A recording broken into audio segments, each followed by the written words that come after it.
move forward. What are the major features of vector atom model? What are the major features of this vector atom model? So we write the main features of vector atom model. Now the first one is spinning of electron.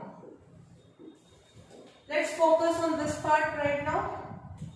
So as we have discussed previously in the same lecture, the two scientists Uhlenbeck and Gauss-Schmidt, they said that electron doesn't only have the orbital angular momentum but the spin angular momentum also, due to which this theory could explain the hyperfine structures of hydrogen-like atoms or the alkali atoms, the fine structure and the further splitting of spectral lines, and the normal Zeeman effect and the Stark effect. So this was the thing, that this was the major addition which the vector atom model provided to the Bohr-Sommerfeld theory for resolving major issues which that theory was facing.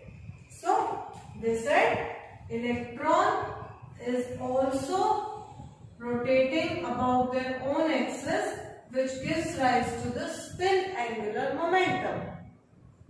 Right? Now this spin angular momentum will also result in providing the spin magnetic moment, because electron being a charged particle, whenever it is revolving or rotating, magnetic field will be generated and that magnetic field will result in spin magnetic moment, which can be described as mu s. Now, since they have mentioned this thing, they should have provided some mathematical form also.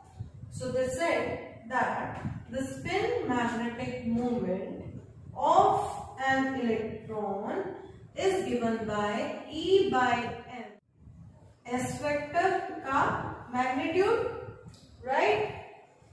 This will have the values of, we can write mu s will be equals to E by m under the root s into s plus 1 h cross, right?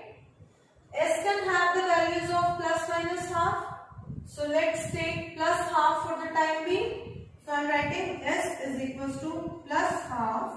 So I get mu s is equals to E by m under the root half into bracket के अंदर we have half plus 1, which will give me the result as 3 by 2.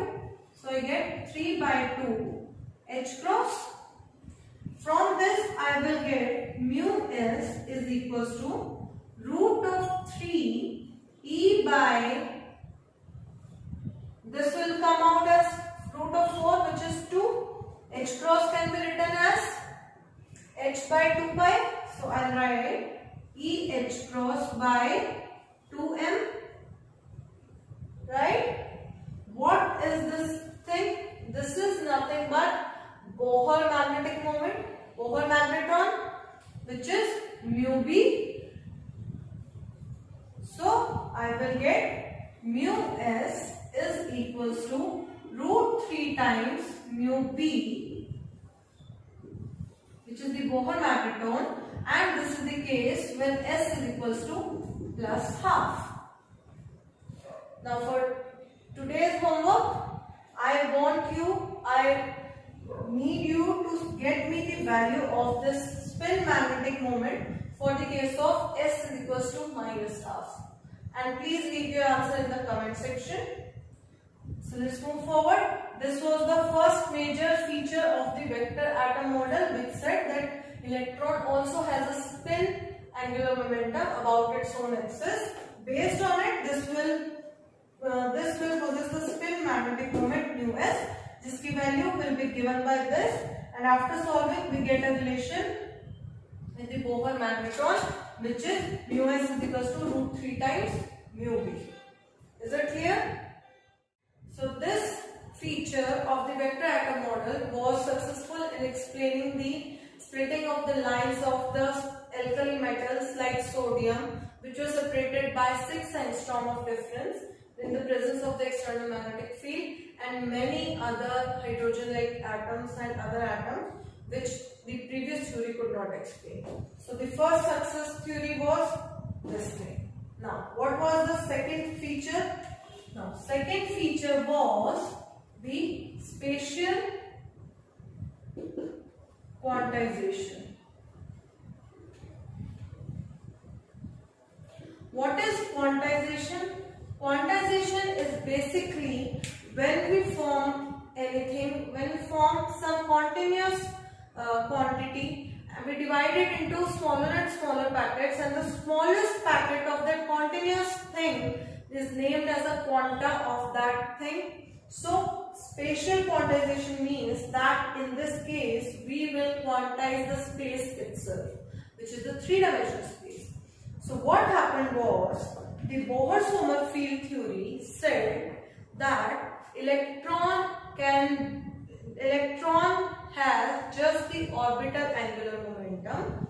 That is why, which is kind of a two-dimensional theory, the 2 degrees of freedom, that is the major principal quantum number and the orbital angular momentum quantum number.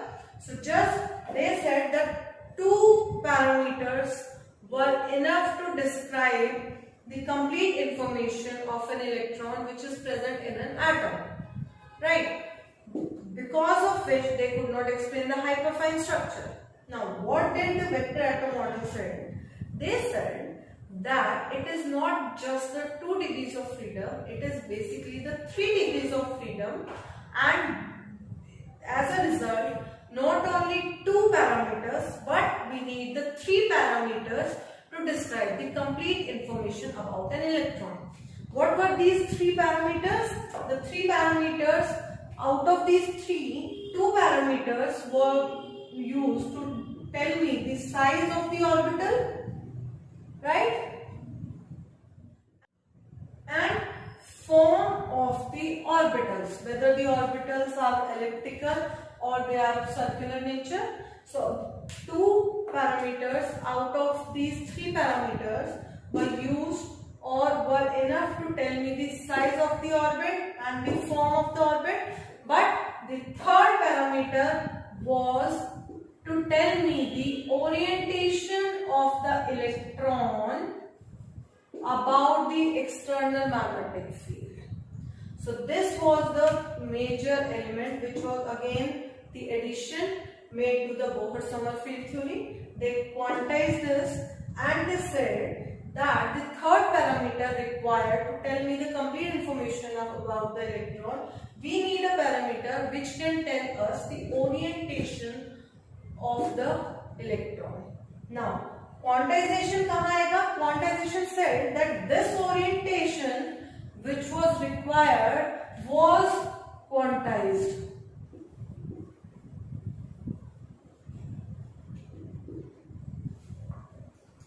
How quantized? To understand this, first let me tell you one thing. We must have, or you all must have been familiar with lattu. Yes, the lattu or the mechanical top. When we start that mechanical top, what happens? Its speed is high and it is rotating and it is precising about the gravitational force. So what is happening? This is the vector of my gravity. So I write gravity. What happens? This is my mechanical top. When its speed is high, it is precising like this, with theta being a very small angle. With time, gravity will slow it down, and this mechanical top, as its speed decreases, it starts increasing its theta and it starts precising like this. So it is like forming like a cone. So this revolving or rotation or the circular motion which is varied by the speed of rotation is known as precession, right? This kind of motion is precession which the mechanical top is making under the influence of gravitational force.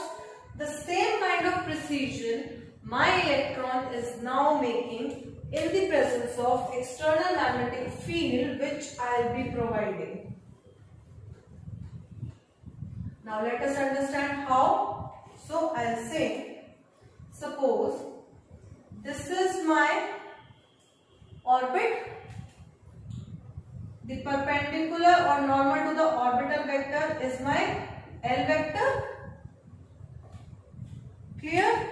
This is my electron and I'll say this is my Z direction about which my external magnetic field is applied, and this L vector is making an angle of theta, right? In the case of mechanical top, with the change in speed, the theta was a continuous parameter. It was changing continuous. How will it precise now? What will happen under the influence of this magnetic field? This vector will start precising about this magnetic field in this manner and will form a cone, similarly as that Lattu made. So in this case, what is the difference? The difference is the third parameter, which is the orientation telling parameter. It says that only a few discrete values of theta are possible. So quantizes what? The theta. It said the electron can precise about the external magnetic field at certain discrete values of theta, and it is not a continuous precision. Depending on which orbital, what is its spin magnetic moment, the end result of the speed of this electron will be different, and depending on that, with corresponding to that speed, theta has certain discrete fixed values. It is not a continuous parameter, it is a discrete or the quantized parameter which quantize the space itself. So this was the another major addition which was made to Bohr-Sommerfeld theory to explain the leftover phenomenon which could not be explained with the previous theories. Now, how can you find the value of theta? See, what we can do is, I'll complete this triangle. This will be a right angle triangle. The z component of the orbital angular momentum will be given as Lz is equals to ml h cross, right? What is the ml? ml की value is ml is given as minus L to plus L, right? This is the case. In this triangle, what is cos theta? Cos theta is base over hypotenuse. Now base is this thing which is the z component. So I will write Lz over L vector. Lz vector is ml h cross, while L vector we did in the starting of this lecture is under the root L into L plus 1 h cross. The h cross gets cancelled. L has fixed values which is given by quantum mechanics. ml is dependent on the values of L itself. So they are interdependent and has the fixed discrete values. Therefore cos theta comes out to be ml over under the root L into L plus 1, which will give me the values of allowed discrete quantized values of my theta, which is the orientation. So what happened is, I'll just take it. Let's summarize it once. Bohr gave its model. It has a few limitations that it could not explain the Zeeman effect, the Stark effect and the orientation part of the electron. To extend that theory, Uhlenbeck and Gauss-Schmidt gave them vector atom model, according to which the total angular momentum was given by the vector sum of the orbital angular momentum and the spin angular momentum. And they said that this theory, this vector atom model is a semi-classical model, and the orientation, we said quantum mechanically we have the discrete values. By vector summing those values, we get a continuous kind of a vector diagrams which we drew. Then we came across the main features of the vector atom model. The first being the spinning of electrons, which gave the addition of the spin magnetic moment to the original or the previous theory and explained the hyperfine structures. Then they said the second addition to the previous theory is the spatial quantization, which said the space itself has been quantized by quantizing the values of theta, the orientation of the L vector about the external magnetic field, due to which we get the Lz part and the cos theta terms of how we find the values of theta. So this way, this was the vector atom model. If you understand this model, this is all what you need to write in your exam whenever the question comes, what is vector atom model? If you write all of this, no one can cut your marks. This is the complete information about the vector atom model. So this was all for today. So do like, share and subscribe to my channel for further videos. Don't forget to hit the bell icon to get the latest notifications of my lectures. Stay in touch. We'll be covering the further topics. So